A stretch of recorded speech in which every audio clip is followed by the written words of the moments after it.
Islampur court and বারের Intra cricket টুর্নামেন্টের শুভ সূচনা হল শুক্রবার। উদ্বোধন করেন ইসলামপুর পৌরসভার পৌরপিতা কানাইলাল আগারওয়াল। ১০ ওভারের ফরম্যাটে আয়োজিত এই প্রতিযোগিতায় মোট ৮টি দল অংশ নেয়।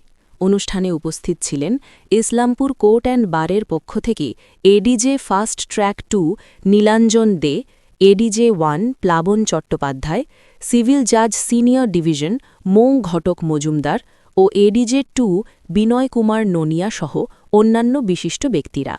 উৎসবমুখর পরিবেশে টুর্নামেন্টের সূচনা হওয়ায় আইনজীবী মহলে আনন্দ ছড়িয়ে পড়ে। আমি একটাই কথা বলতে পারি যে স্বাস্থ্যই সম্পদ, শরীরটাকে আগে রাখতে হবে। বিবেকানন্দ বলেছিলেন ধর্মপাতে চেয়ে ফুটবল খেলাটা বেশি জরুরি।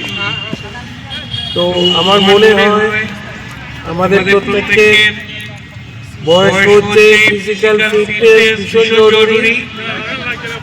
চেয়ারম্যান সাহেবের কথা অনুসারে আমি বাড়ির প্রেসিডেন্ট সেক্রেটারি দুজনকে অনুরোধ করব যাতে নিয়মিত একটা প্র্যাকটিসের ব্যবস্থা করা যায়। আমরাও যোগদান করব।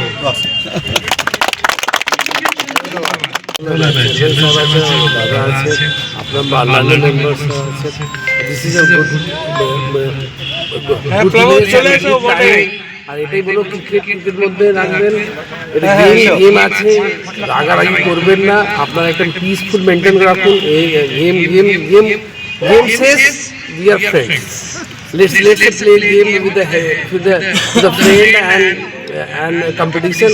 আর সবাইকে ভালোবাসা জানাচ্ছি। আর আপনারা দেখি একটা ওয়ান্ডারফুল টুর্নামেন্ট হোক, আর সেখানে ভালো প্লেয়ার আসুক।